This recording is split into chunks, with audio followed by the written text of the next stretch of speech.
Support comes from the Missouri Forest Products Association, providing more than 41,000 jobs in the production of wood pallets, railroad ties, white oak barrels, hardwood floors, and more.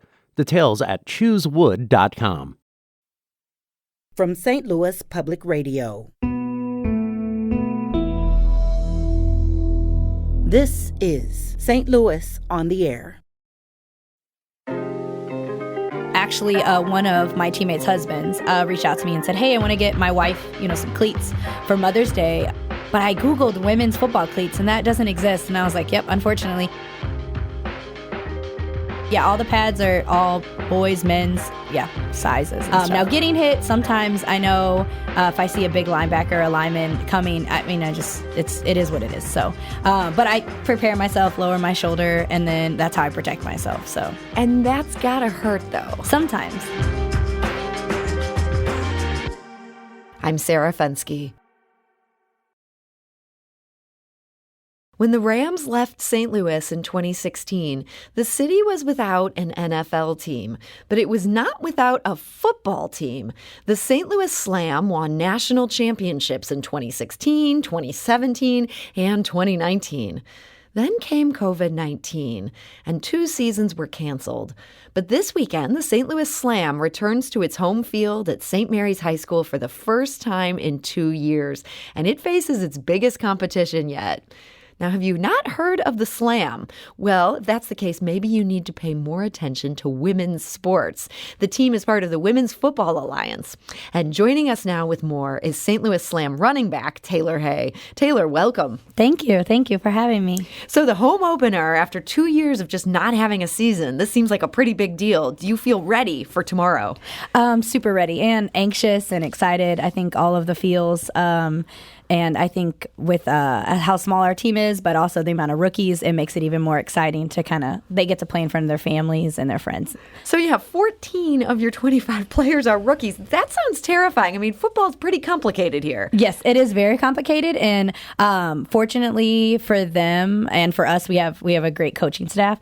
So I feel prepared. And a lot of them have had to put a lot of weight on their shoulders, but they've done it pretty gracefully. So. And you've been doing this a while now. How many years have you been on the Slam? This is my 13th year. 13th year? Yeah. Okay, so you started young. Yes, I started at 22, right out of college. So, what got you interested in, okay, we're going to play football? And we should clarify here, this is not flag football. No. You guys are like full-on tackling each other. Yes.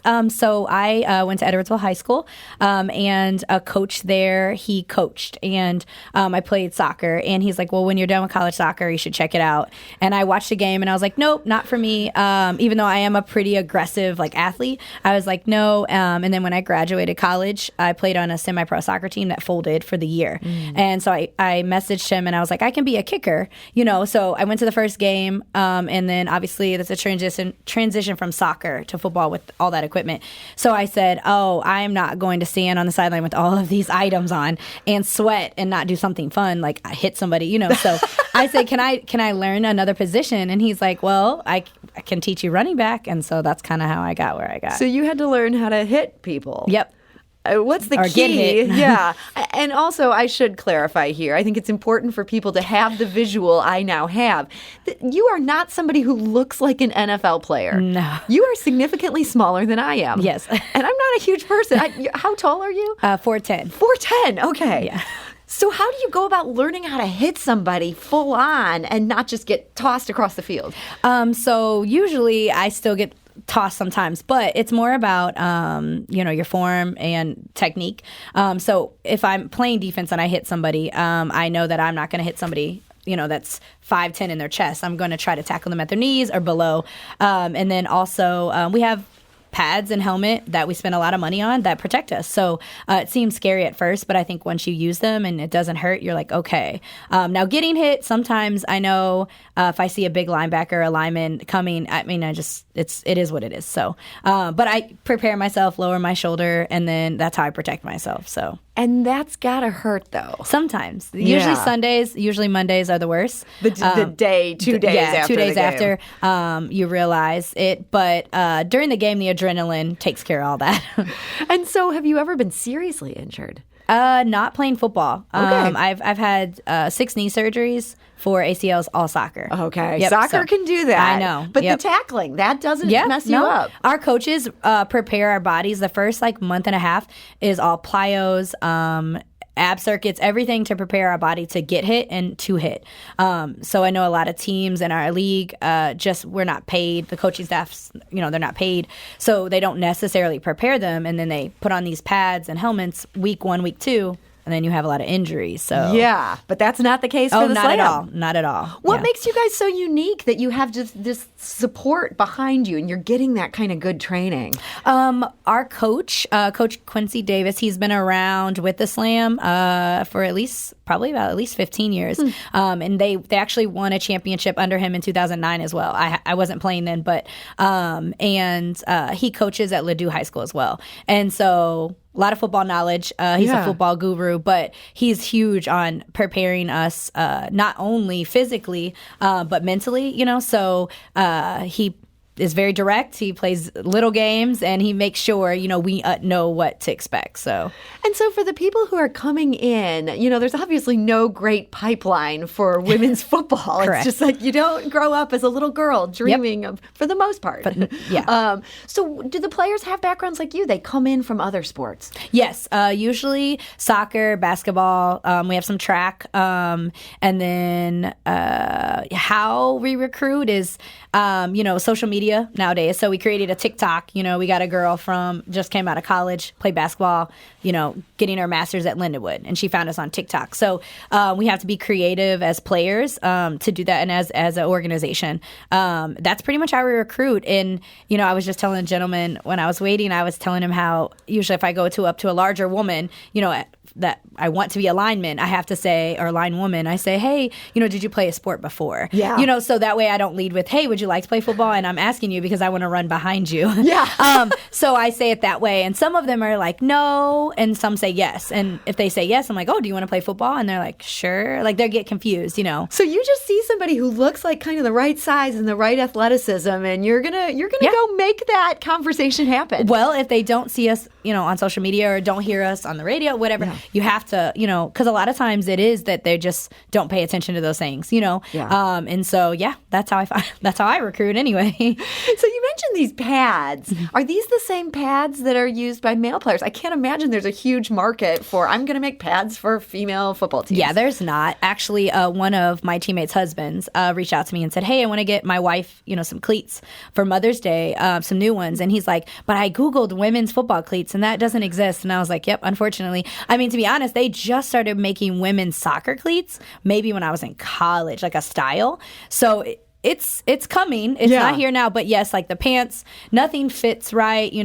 They just started making pads that actually cover like the breast area for protection. Nice. Yeah, it really is.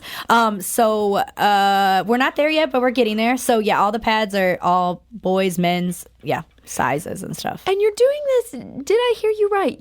You don't get paid. No, we actually each fundraise close to $900 a piece to play. And that, it costs close to $30,000 a year to run a season. Field, referees, buses to travel. Yep, we do that all on our own. What keeps you doing this? For more than a decade. I know, right?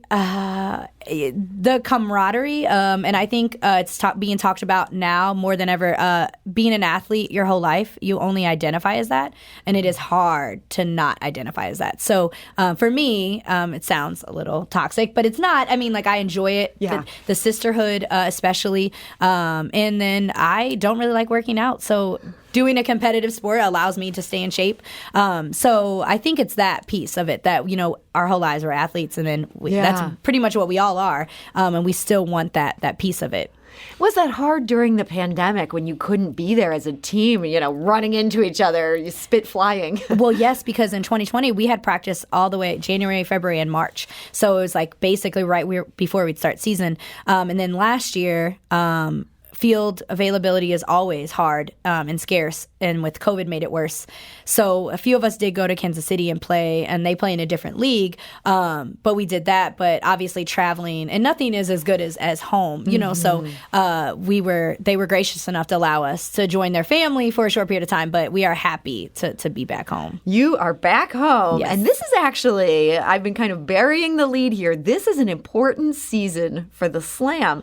You guys are being elevated to the pro division. What is this? Yeah, so they're divided into kind of like a D1, D2, D3. And we've always been in the quote unquote D2 because of numbers. So that hasn't changed, right? Our numbers are the same, but some teams left to the other league and it kind of divided. So we naturally get put into the pro league that only really changes things for the playoffs and then obviously the championship. Before that, or during regular season, we just play teams that are geographically close. Okay. So that's all that matters.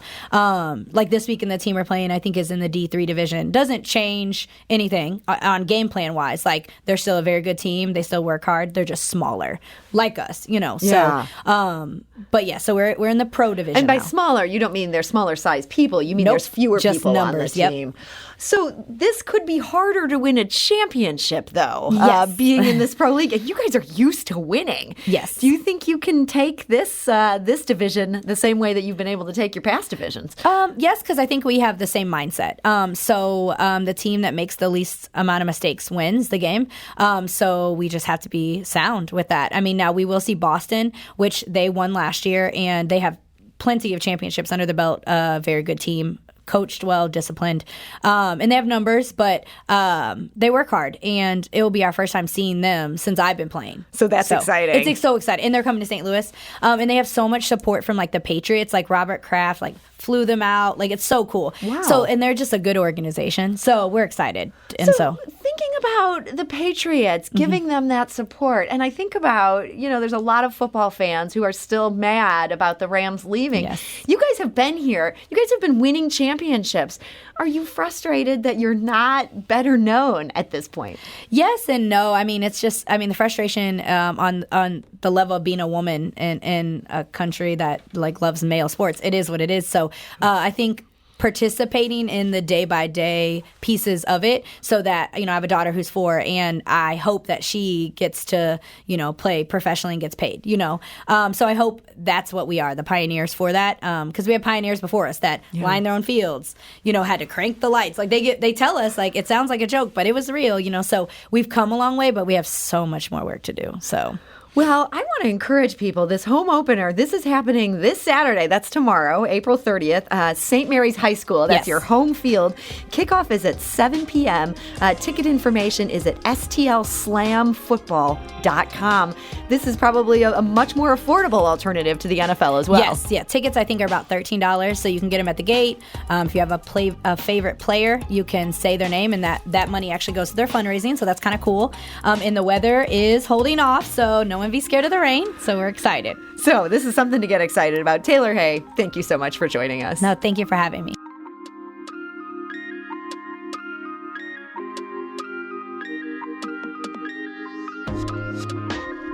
This episode was produced by Danny Wissentowski with audio engineering and podcast design by Aaron Dorr.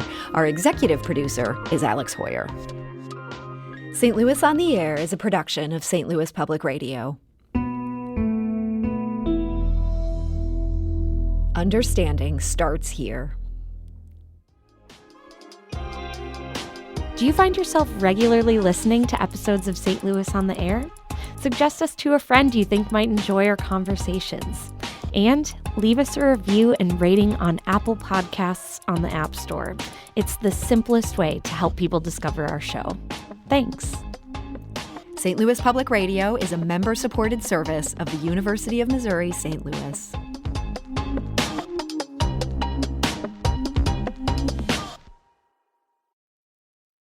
Support comes from Missouri Forest Products Association, committed to sustainable and sound conservation of the state's forests, which support more than 41,000 Missouri jobs, resulting in a $10 billion industry. ChooseWood.com.